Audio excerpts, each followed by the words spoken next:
How are we doing tonight, folks? I am Chad. This is, the Nerd Corp YouTube channel, and I'm going to try something new. It may not be a regular thing, it may be a regular thing. It all depends. My Thursdays are pretty jam packed as is, so maybe it'll be a Friday morning thing. I don't know.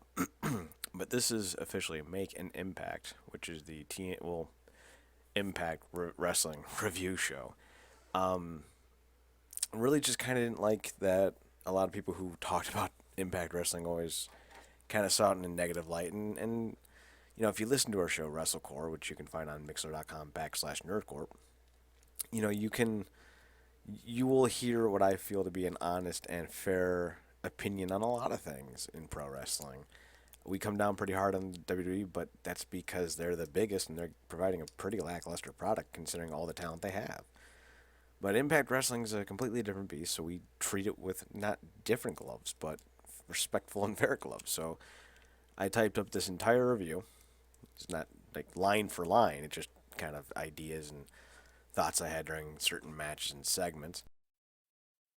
Neither Marcus nor Zach is going to be sitting with me for this, so we're just going to go through these bullet point by bullet point, and I'm going to leave it to you guys. Where do you think this is going? How did you like this show?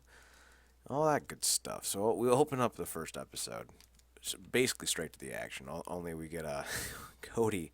He's out and he wants Moose, but Moose is in Japan, which I find ironic because yes, as of this airing, Moose is technically in Japan with Eddie Edwards and I think James Storm, two of which were actually on tonight's show. So that was funny to me because if you're gonna go with that in Japan angle, maybe hold off Storm and Eddie as well because they're going with Moose to Pro Wrestling Node, which is where Moose is supposed to be. So we open up the first match. We go from Cody yelling at everyone to the introduction of JB now being part of the announce team, which I love. JB is a good announcer. And they kind of made him the new Mike Tenay, and I mean that with the utmost respect to Mike Tenay, because Mike Tenay is a legend, in my opinion, one of the best of all time. Tenay, though, always knew everything about everything. He was so insightful, especially in an era where you didn't have that kind of retrospective or introspective, I should say, about certain wrestlers and where they came from. So this was a nice little twist. I'm not going to sit here and say that Matthews' heel turn isn't fun for me because I find myself really not liking him, which is good. And it used to be because I just didn't like him, but now it's because he's just good at what he's doing. I think Matthews should be an amazing heel manager. So we'll see if that comes to fruition eventually. I thought they should have done the same thing with Michael Cole. They didn't, so we'll see what happens. So the first match is opening tag Reno Scum which versus the DCC. The Reno Scum, I thought they had the Global Force titles. They don't. I think they're the Jersey All Pro Wrestling titles. I could be wrong. If you know, let me know because I'm trying to figure out what belts they actually have. They kind of look like the NWA title belts, but I don't think they're not that wide in terms like or as rounded, I should say. Like they have more of a rounded point than anything. But if you guys know, let me know in the comments because like this is one of the great mysteries of my life at the moment. I didn't really know who these guys were. Not gonna lie, I knew they were with Global Force, and I saw a little bit of Adam Thornstowe here and there, but I hadn't really seen Luster the Legend, and I wasn't really too sure what their dynamic was. Holy hell, do I love these guys already. Luster the Legend is the big mohawked monster of a man, and he is just so much fun. How did no one find this guy until now? He's like 34, 35. Hey, he's got a few years in him. I'm not going to complain. I think these guys are an instant star tag team, and I know why Jeff Jarrett brought him into Global Force, and I see why he's bringing them in now. These guys are instantly look like stars, and they're so punk. They tweeted out to Rancid, who apparently they're friends with on Twitter, and told him to watch, and I was like, "That's cool. That's cool." Maybe they can find a way to bring in Henry Rollins to pair with these guys for like a night or two. That'd be hilarious as shit. I'd love that. Oh my god, the match itself was fun. I like these guys. These guys, Reno Scum, are like the good guys, the faces. Hey, brother, faces. But they don't give a shit about the rules. They were pulling all kinds of funky shit in the ring. I dug that. Luster, I cannot put over how great Luster is, and the pairing with him and Adam Thornstowe really does pair well because you got that big guy, little guy dynamic, which is always one of my favorite dynamics in wrestling. outside of the cute couple and the bitchy couple, Jeff and Karen Jarrett on the bitchy couple, and then you got Allie and Braxton on the cute couple spectrum. Like, I love perfect pairings, and these two are perfect, man. And apparently, Adam Thornstowe used to be a surgical aide.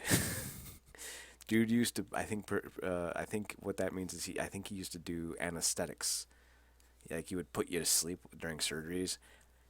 Imagine seeing that motherfucker with a fucking mask right above you, like, oh, count back from 10. That'd be a great idea for a gimmick, or at least a finishing move for them. They put over their punk ways, and that they're that they're known for people throwing trash at them, and now they're waiting for the money to be tossed. And Luster has this Road Warrior Animal vibe to him that I think is just spectacular. I am really looking forward to what these guys can do, and I don't want to, you know, spoil too much, but there's a returning modified new tag team that's coming back. They're using an old tag team name, and they're being joined by one of the old members and one of the old managers, but they got a new two-man group, and I think those two guys and Reno Scum can really rejuvenate the tag team division. So I'm excited about that. Sienna is out, and she has just an amazing promo. I love this promo because it shows that she not to take anything away from Maria. I think Maria Canales is a hell of a mic individual. She's got a great voice, a great personality. I just don't think she's that great in the ring, which is kind of why you never saw her in the ring, which is why her match at Bound for Glory was so short. So I think Sienna can really come in, and she has the same kind of charisma. If you saw this promo, you know that. And I love that Sienna's like, Maria had a nervous breakdown. Mackenzie's like, I thought it was a contract issue. And Sienna's like, that's fake news. I loved it. Mostly because I love that this is a Canadian company, and they're making all these very political, very polarizing comments. They're not taking a side. They're throwing in with the zeitgeist. These are nomenclatures. These are sayings now that are in our culture that that either you're for or against you're using, and I think that's hilarious. So I loved her promo. It really put over Sienna as this brutal, imposing figure who is hell bent on making Allie pay for what Allie did to Laurel and Maria.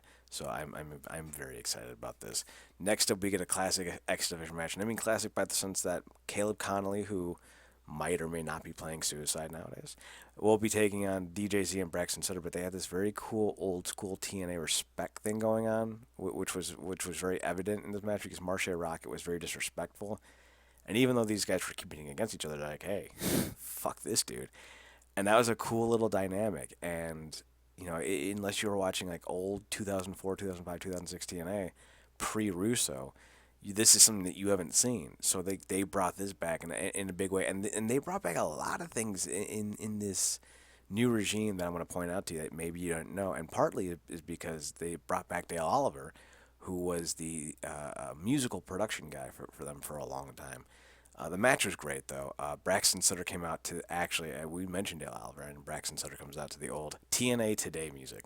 Go back to 2006, and this was one of the coolest things about TNA. They had this segment on YouTube that was like 18, 20 minutes sometimes. Sometimes it was 12, sometimes it was a little bit longer, where JB would kind of give you the news of the week, let you know about Don West's daily deal, probably have an interview in there, and then like a match of the day, which was unaired, from the tapings, and then sometimes they would do like spin cycle. It was so much fun.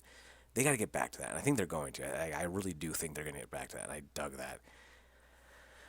And one of the cool things was like with this match, we kind of got this idea of classic X Division wrestlers versus non-X wrestlers, and we saw this before with Samoa Joe and a few others like his name escapes me, which is actually kind of David Young. His whole gimmick was that people forgot him, and that was kind of hilarious.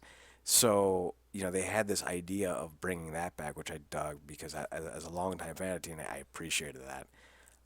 Fun little factoid: Caleb Conley, for some of you who don't know, there's a lot of new faces in the company right now, and you saw a lot of them in this show.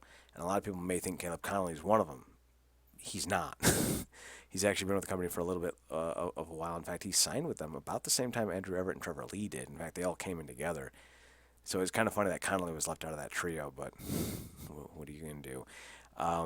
Very cool match. Marche is essentially the Josh Matthews of the match, and nobody likes him, and they're making it very clear. And Braxton ends up getting the win. I want to say it was on Caleb Conley. It may have been on Marche with a spinning fisherman neckbreaker. I forget who he pinned. I really should have put that in the run sheet before I did this, but oh well, what are you gonna do? There's a cool moment though where Ali dove on top of Marche, so I think it was Caleb Conley he ended up pinning because I doubt he would have pinned DJ. He's the biggest name in the match at the moment. Then in the post match we got Drunk Laurel, and I'm gonna tell you what, from all accounts, from what I've seen so far, and from what people are telling me who are there, Drunk Laurel is best Laurel.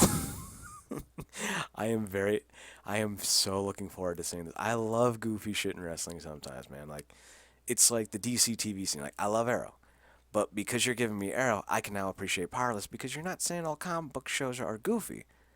We can have some goofiness too. And in pro wrestling, if you give me some serious stuff and then give me a little comedy, I'm cool with that. So like Drunk Laurel, I'm a fan.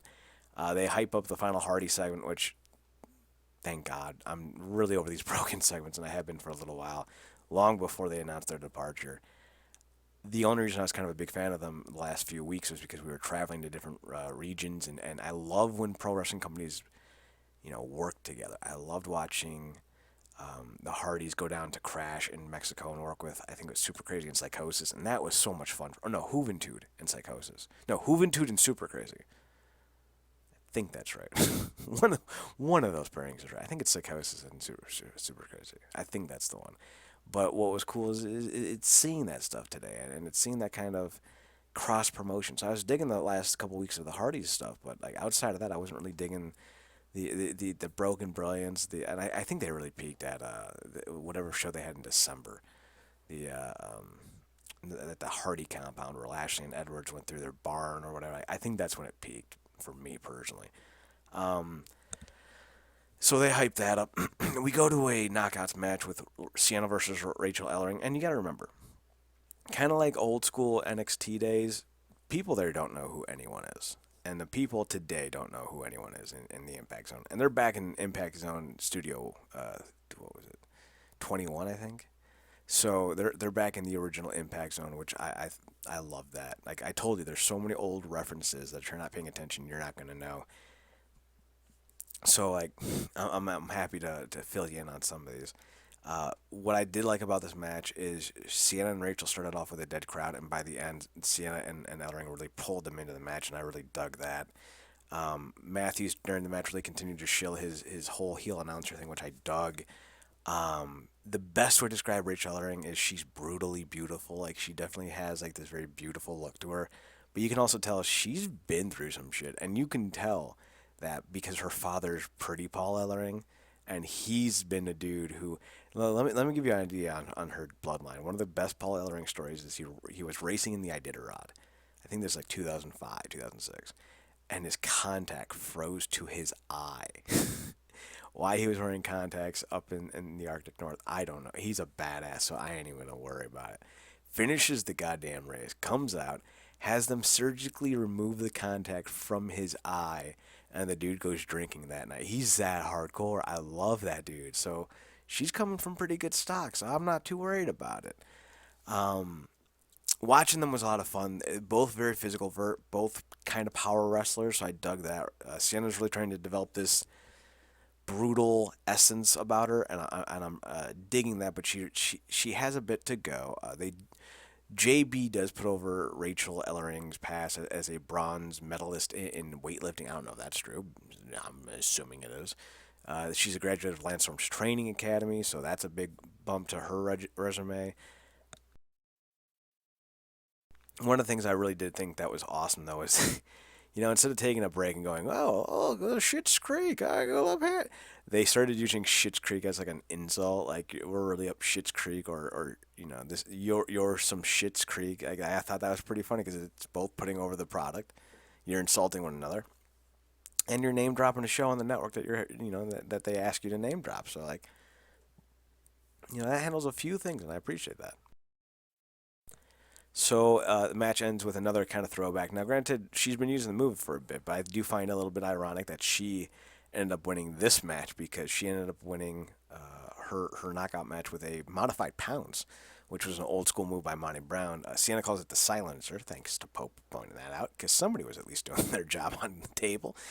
And seeing that, I mean, yes, it's her move. I take nothing away from it.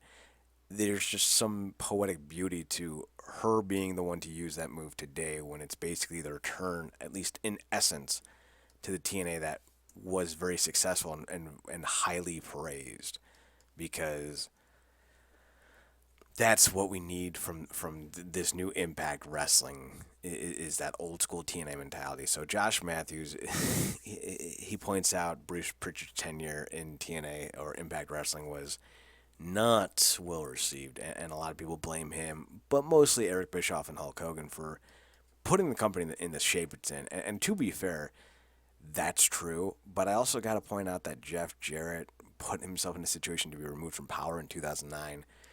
I think it was like late June he was removed from Power, all because he was lying about sleeping with Karen Jarrett, who at the time was Karen Angle and had been recently divorced.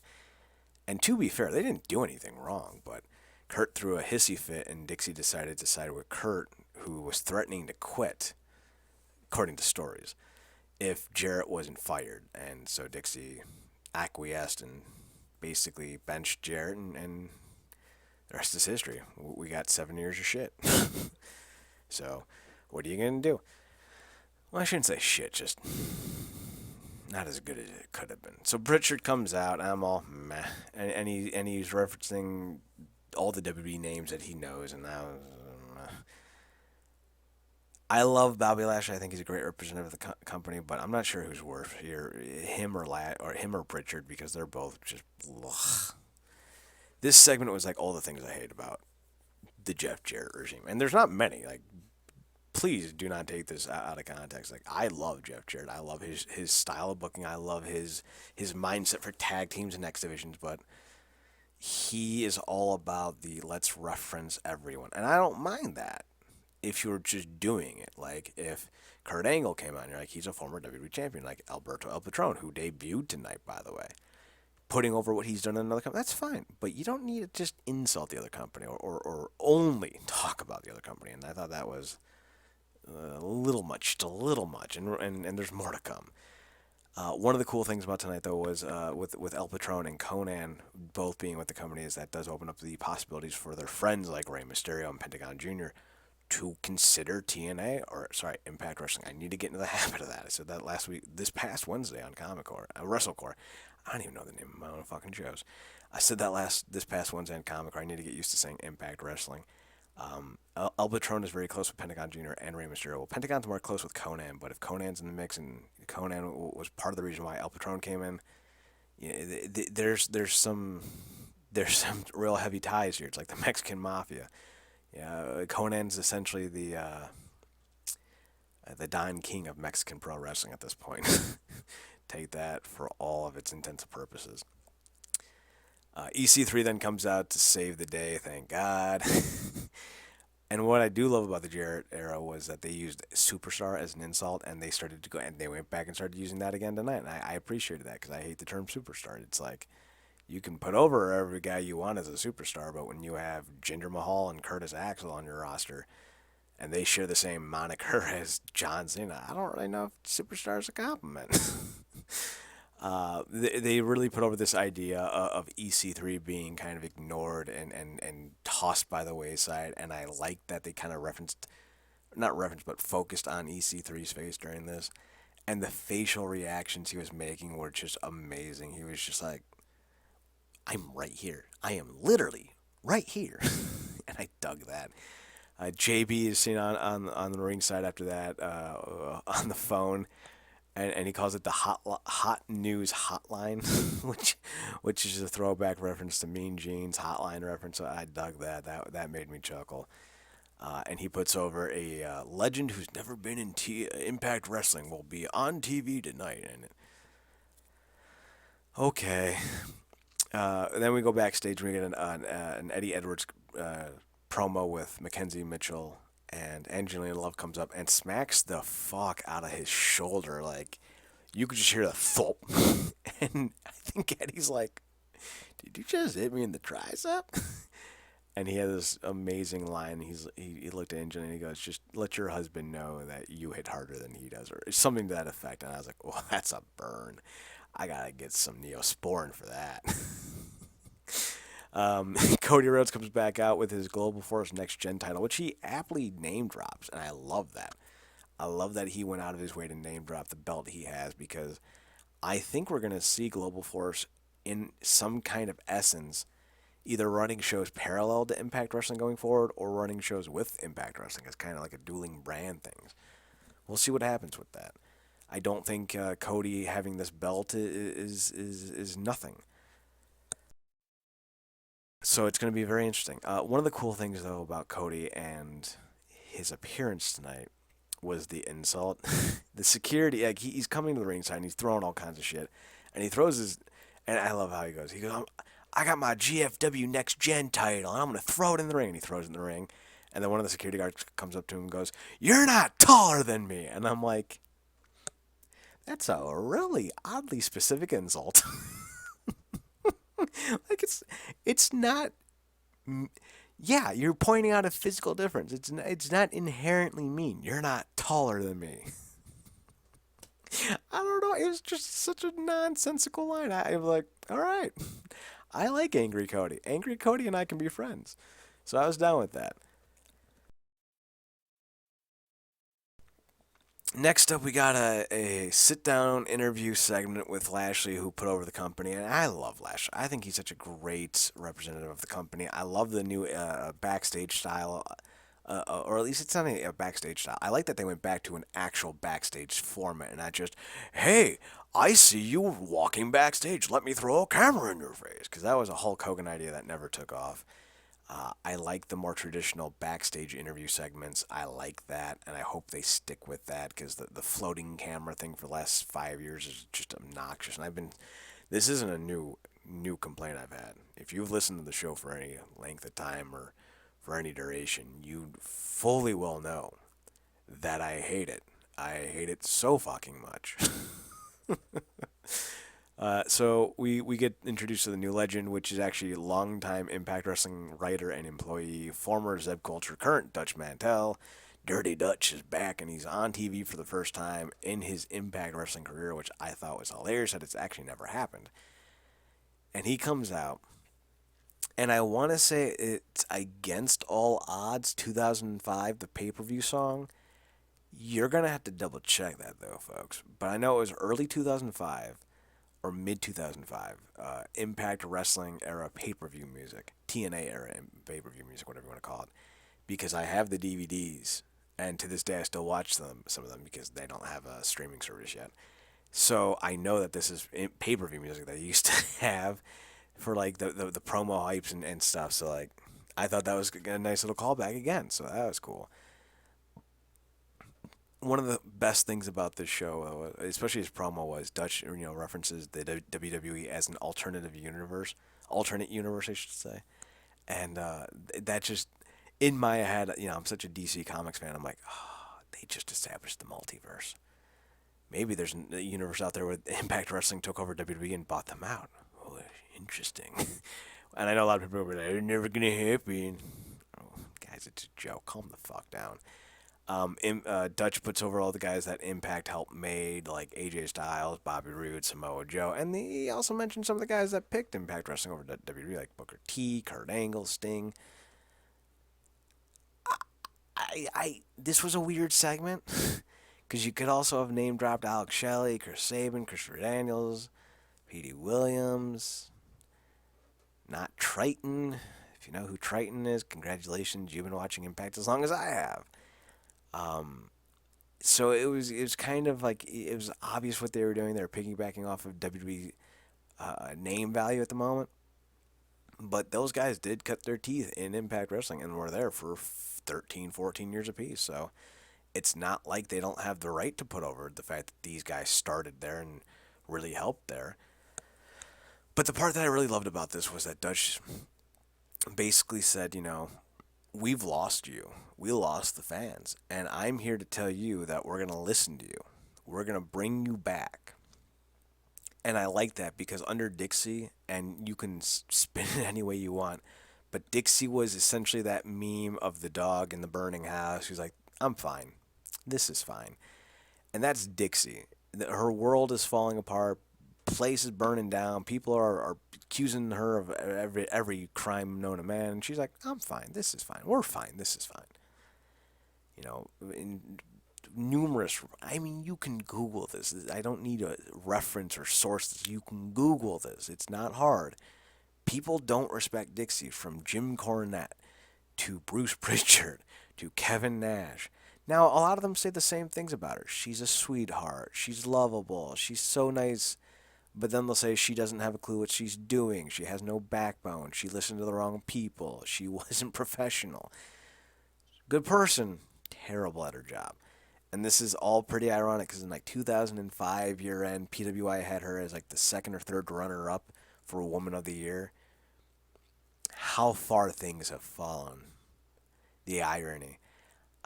So after that, we finally go to the last Hardy segment we'll see on Impact Wrestling for at least now, if not ever. And thankfully, another Smoking Joe, Jeff Hardy fights a kangaroo segment. First time was interesting because it was so like, why?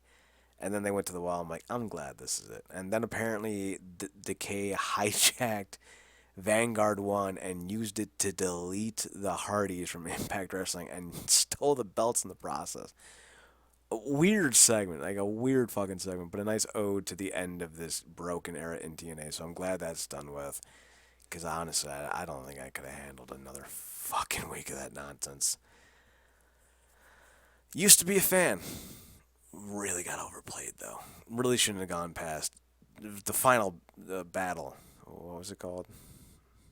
The match at Bound for Glory, I think, was its apex. I think after that point, we were going downhill. So JB is he puts over the six side ring during the start of the title match, which was set up earlier in the Bruce Pritchard segment. El Patron, who just popped up tonight, he's like, "Hey, let's fight Les Lashley," and Pritchard's like, "That's a good idea. We couldn't do that." So then JB, he's sitting there, and Josh Matthews is like, "Oh, the ring's terrible. It's so goofy." And this one felt weird because he hadn't really ever said that before. So that one kind of felt forced. Like the rest of his stuff, God, they've been putting over this heel Josh Matthews for like weeks now. So like some of what he was saying tonight fell in line with his character. This one just kind of felt forced. So I wasn't too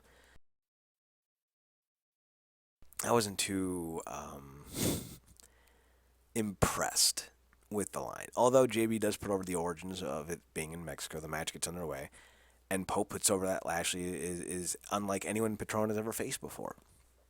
And when you're trying to integrate new talent into the company without disrespecting who's been there, you do it like Pope has. Yeah, Patron's beat John Cena and Daniel Bryan and CM Punk, but Bobby Lashley is not those guys. He's better. To beat him means you're beating the best. And that's the difference between putting over a guy the right way and putting over a guy the wrong way. So I like that Pope took time out of his commentary to put over Lashley, who, by the way, he's 40, folks. Like, Lashley's like 39 or 40 years old. He's in that good a shape, and he was able to do that, to leap over Patron during that one spot early on in the match where Patron went underneath him and Lashley just leapfrogged him like it was not 40. Let that sink in. John Cena can't even tie his tennis shoes right now, and Lashley's leaping people like it's nothing. I'm just pointing that out. So I also had this realization during this match. Yes, I know people are going to say Hernandez, but I'm pretty sure El Patron is the first Lucha Underground wrestler to appear on Impact Wrestling television without a lawsuit being attached to them. Because when Hernandez popped up, Lucha Underground threatened to sue Impact Wrestling. And I'm not counting like Eva Lees, who appeared on Impact before going to Lucha Underground. I'm counting like since they've been on Lucha. I'm pretty sure El Patron is the first one that they've legally been able to use their content of, because all the Hernandez stuff was literally forced to be destroyed. You will not find any video of it anywhere on their official YouTube page. At least you shouldn't be able to find it, because that was part of the whole condition of them not suing them, was they took it all down. So that'll be interesting. We go back to the action, and it's good back and forth stuff. Patron's working submission holds, Lashley's going for power moves, and that was the story of the match with the two guys, and I dug that. Patron ducked at one point, and Lashley couldn't stop and ended up hitting a ref, and that allows Patron to put Lashley in an armbar, and Lashley's able to reverse out of it with a giant slam that rattles Patron for a 2 count, and Pope, oh Pope, sweet haystacks Calhoun. If you don't think D'Angelo De Niro is at least up there or better than Vampiro, and I don't mean that as an insult to Vampiro. I think Vampiro's amazing as a color commentator. Then I don't know what's wrong with you because Pope is so good as an announcer. He's such a good talker, and part of me wishes he still wrestled. At least would be allowed to wrestle because he is so He reminds me of a Dusty Rhodes with his ability to turn a phrase like that. And he actually has a small cameo role in The Dark Knight Rises. Fun factoid. So we get back to the action, and Patron reverses. He kicks out of the armbar reversal slam, and they're able to bring the crowd, who again, like I told you, they are largely tourists at this point. They used to be a dedicated fan base, but now they're tourists. They're able to bring these tourist fans into the match by the end of it, and they did a great job, and it was a great match. Uh, During the setup to a side kick, I don't know what you would call El Patron's kick. It's not a super kick. It's just kind of a side kick. I mean, that's the best way to put it. Lashley pulls Stifler into the way of Patron's kick. Patron lays out Stifler. I laugh because it's Stifler. I think Brian Hebner was the other one who got knocked out. With Stifler done, down, I should say, Lashley hops out of the ring, grabs the belt, goes to hit El Patron, but El Patron is able to get his hands on the belts and hits Lashley with good measure. Hooks the leg, gets the win. Overall, I really liked how this match ended. I really liked that the match ended in a Dusty finish. I did. Because Jarrett brought in Dusty in '03 to help the company out, and he was with them for 2 years at midway to 2005. So Dusty had a big influence on Jarrett, and I feel like with Cody now in the company and Jarrett and Dusty having such a long history together, I feel like he ended this match with this wacky ass Dusty finish, almost as a nice homage to Cody's father, and I appreciated that.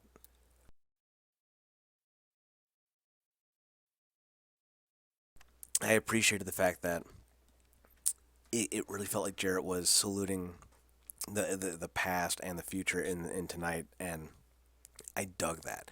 The other thing I want to point out is the opening video. I know I should have talked about it first, but it was phenomenal, and I'm pretty sure they brought back the same voiceover guy that they had, some time ago when he was with TNA, when he would do like the Bound for Glory intros, and um, I think he was in the best of the 2008, 2009 DVD pro. I think it was 2007, 2008, one of those 2 years, and he was the voice of those DVDs, and it sounded like they brought him back to do the opening video package, and if it's who I think it is, and his name escapes me. Um, I'm glad about that because I think his voice really resonates with pro wrestling, at least in Impact Wrestling's history, more than most guys. He's for my most of my teens and 20s, he was the voice of my favorite wrestling company. So like him back with hype videos and promo packages that's what I want. Now overall, this show was not perfect. The Dutch Mantel segment was a bit long, but necessary. Uh, I don't like Bruce Pritchard, and he doesn't actually have any say in the company going forward, so that's a good thing. Uh, but his promo was a bit long, and name dropping all the WWE names you want isn't going to bring them to the company. So I wasn't too happy about that. Although it wasn't bad. The 4 matches we got, the tag team, the knockouts, the X division, the heavyweight, I like all 4 of those. Like all 4 of those matches were great, especially the tag team and the heavyweight. I really dug those. I think Reno Scum are going to be huge in Impact Wrestling. They have a great look. Luster the Legend, he looks like the Beast from Beauty and the Beast. Like it's just so fucking. He looks like a goddamn Wolverine clone. He and Brian Cage could stand next to each other, and just I would be. Luster's. I'm so excited over this tag team. I cannot tell you. I think they need a little refinement on their promo work, But they got guys like Al Snow back there, Pat Kenny. These guys know how to work with people and bring the best out of their promos. Plus, you got Dutch Mantel back there and Jeff Jarrett. No slouches in their own right. So I think these guys will be fine. They just need a little work with their promo skills. But I nerves, excitement, jitters. You know, these things do happen. These things do occur. So maybe they weren't so maybe they weren't so off kiltered as I think they were, or at least as I'm imagining they were to be. Maybe it was just this one time thing. Because like I said, I've not seen a lot of them, and I'm going to now because I'm very impressed with them. And Dino Winwood, friend of ours, we call him Bob, 'cause that's his name. He put them over on Twitter as good dudes. So I know for me, if Bob gives him their stamp, if Bob gives them his stamp of approval, then that's a solid guy to get a stamp of approval from.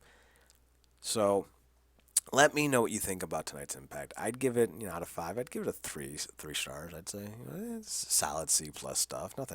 Nothing to write home about, but this isn't like a 1 week. Here we are, and then we're gassed for the next 4 weeks in terms of its product. Like, they're going to really keep you on the edge of your seat, so to speak, for the next 3 weeks because they want you to get accustomed to what to expect. And I prefer that over the let's blow everything we have on one episode and then basically just do whatever for the next three.